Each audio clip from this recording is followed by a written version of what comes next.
It was exactly 4:12 p.m. I remember looking at the microwave clock because I was heating up a cup of lukewarm coffee. It was a Tuesday. Just a regular, gray Tuesday. Outside, the wind was rattling a loose shutter on the side of the house. That rhythmic thump-thump was the last thing I heard before my heart simply stopped. Most people think death is a slow fade. For me, it was a door slamming shut. But I didn't wake up in a hospital bed. Not at first. I was shown something. Something that wasn't meant for my eyes, but for yours. I saw a timeline. I saw 3 distinct shadows falling over our world, and I saw the exact moment the peace we take for granted begins to fracture. They told me I had to come back. They told me that if I didn't speak, the blood would be on my hands. I'm not a man who seeks attention. I'm 58 years old, and I've spent my life trying to be invisible. But what is coming isn't a theory. It's a countdown. And it's already started. Before I tell you exactly what I saw in the sky, and the 3 signs you need to watch for in your own neighborhood, I need to know who I'm talking to. If you felt a heavy weight on your spirit lately, a restless feeling in your chest that you can't explain, type "I am ready" in the comments right now. I need to know I'm not alone in this before I share the rest. The smell of burnt coffee was the last thing my physical nose ever registered. Then, the world tilted. That rhythmic thump of the shutter outside didn't fade. It stretched. It became a slow, heavy vibration that I felt in my teeth. My chest didn't hurt. It just felt empty. Like a vacuum had opened up where my heart used to beat. I tried to reach for the counter, but my hand passed right through the laminate. I looked down. There I was, Michael A. Carter. A 58-year-old man slumped against the refrigerator, a spilled mug pooling dark liquid around my slippers. It was strange. I didn't feel panic. I felt a profound sense of detachment, like looking at an old coat I had finally decided to drop on the floor. Then came the sound. It wasn't a noise, really. It was a frequency, a low, rushing hum, like 1,000 hives of bees vibrating in unison. The kitchen walls didn't disappear. They became transparent. I could see the wiring in the walls, the pipes under the floor, and then I was rising. The roof of my house didn't stop me. I drifted through the shingles and into the gray afternoon air. But the gray was gone. The higher I climbed, the more the colors shifted. The sky wasn't blue or gray anymore. It was a deep, bruised purple, swirling with currents of gold. I could hear the wind, but it wasn't blowing air. It was a mind-blowing thought. Every prayer, every cry, every whispered fear from the city below felt like a physical brush against my skin. The atmosphere grew thick. It felt like walking through warm, electrified water. Suddenly, the neighborhood below vanished. The hum reached a crescendo, a note so pure it felt like it would shatter my soul. I was standing on what looked like a sea of glass, mixed with fire. That's the only way I can describe it. It was solid, yet it moved. Beneath my feet, I could see galaxies spinning like slow, glowing coins. The air here didn't taste like oxygen. It tasted like a memory. It tasted like every kind word I'd ever spoken and every regret I'd ever buried. I felt a sudden, sharp coldness. Not a winter cold, but a clinical, piercing chill that stripped away my ego. I realized I wasn't alone. The scale of this place was impossible.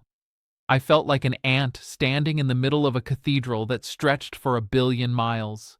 I remember thinking of a verse my grandmother made me memorize when I was a boy. "Whither shall I go from thy spirit? Or shall I flee from thy presence?" Psalm 139. I understood it then. There is no away. There is only here. The light ahead of me began to pulse. It wasn't white.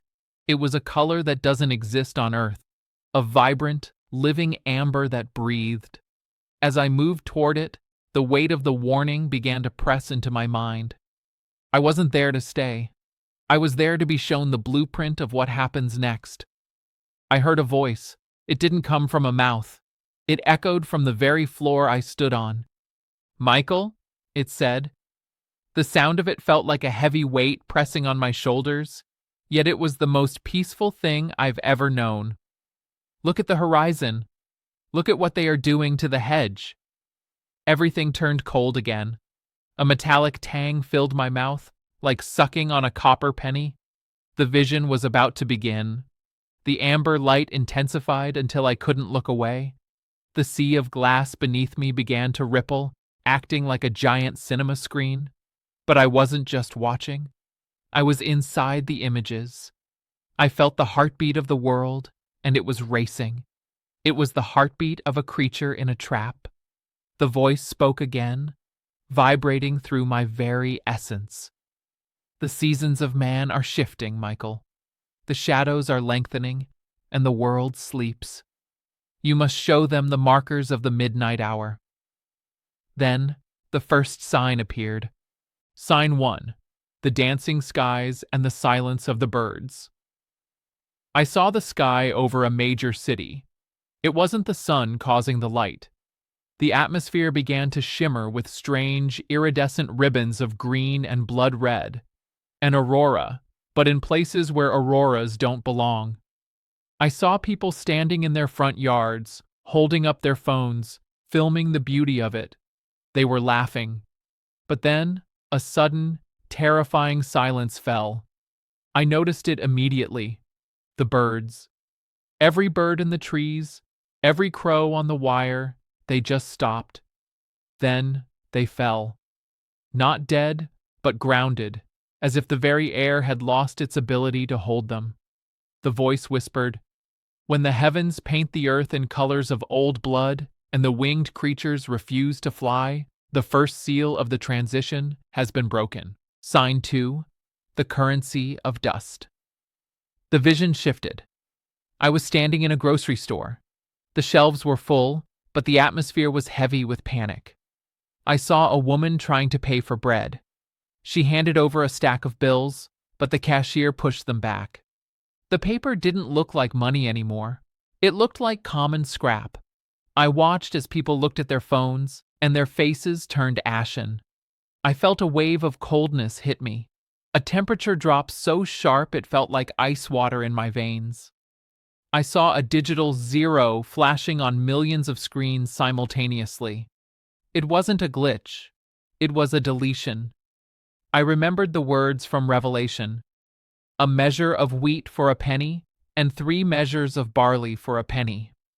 I saw that the things we trust to hold our value are being held together by a single thread, and I saw a hand reaching out with a pair of shears to snip it. Sign 3, the great division of the household. This was the hardest to watch. I saw homes, regular, quiet homes. But inside, there was a frequency of rage. I saw fathers turning against sons, and neighbors who had lived side by side for decades suddenly looking at each other with genuine hatred. It wasn't over politics or religion. It was a spiritual souring. I saw a dark mist creeping under the doorways, feeding on the anger.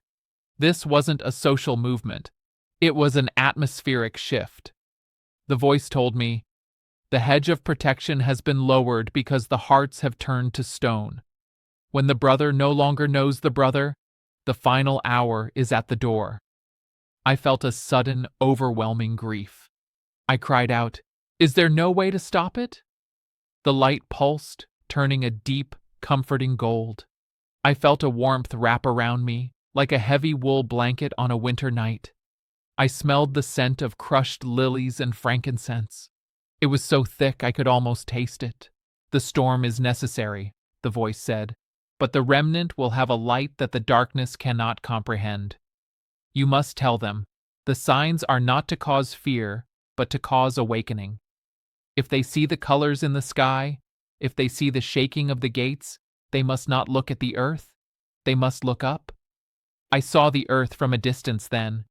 It looked like a flickering candle. Most of the flames were dying out, but here and there, tiny sparks were becoming roaring fires of light.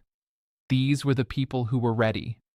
I felt a tugging at my back, a violent, physical pull. The peaceful amber light began to recede, and the hum returned, louder and more urgent. I didn't want to leave. The peace there. It's a weight you never want to put down. But the mandate was clear. Go back, the voice commanded. The clock has 24 hours of grace left before the first shadow falls. Tell them what you saw. Tell them to prepare the oil in their lamps.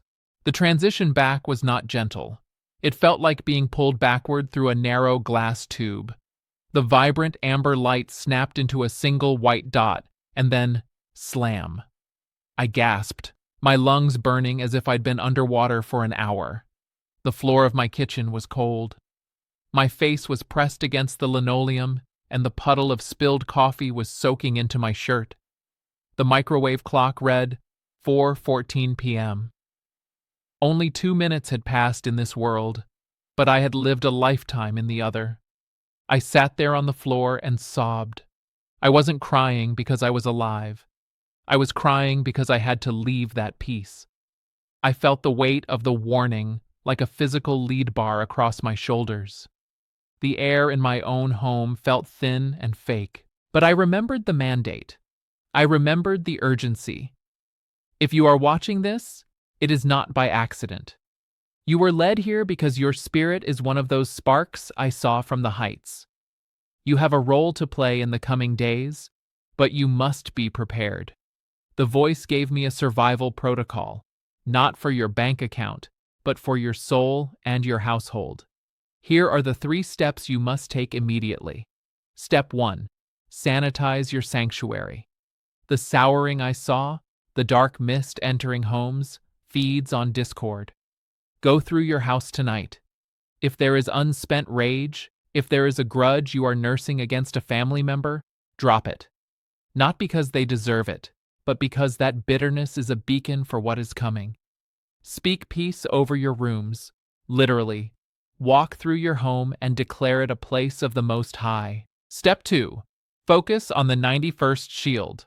I was told specifically to point people to Psalm 91. Don't just read it, live inside it. He shall cover thee with his feathers, and under his wings shalt thou trust. In the vision, the people who survived the currency of dust were the ones who didn't look at their screens for security. They looked at the promise.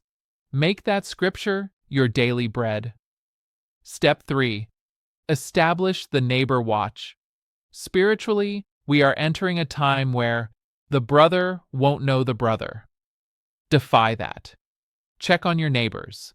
If you see someone struggling, offer a hand. By building a cord of 3 strands in your physical community, you create a pocket of light that the darkness cannot penetrate. A sudden, sharp scent of ozone fills the room, like the air right before a massive lightning strike. I can feel the clock ticking. I don't know if I'll ever be the same after what I saw. I close my eyes, and I still see those colors in the sky. That blood-red aurora. It's closer than you think. I've done my part. I've delivered the message. The blood is no longer on my hands, but now the weight is on yours. This isn't about YouTube views or likes. We are talking about the souls of your family and your neighbors. If this message stirred something deep inside you, if you felt that hiss of truth in your spirit, then you have a spiritual duty to share this. Send it to the people you care about, not to scare them, but to wake them up. The 24 hours of grace are moving. I'm going to go sit on my porch now and watch the birds. While they're still flying, there is still time. Prepare your hearts. God bless you.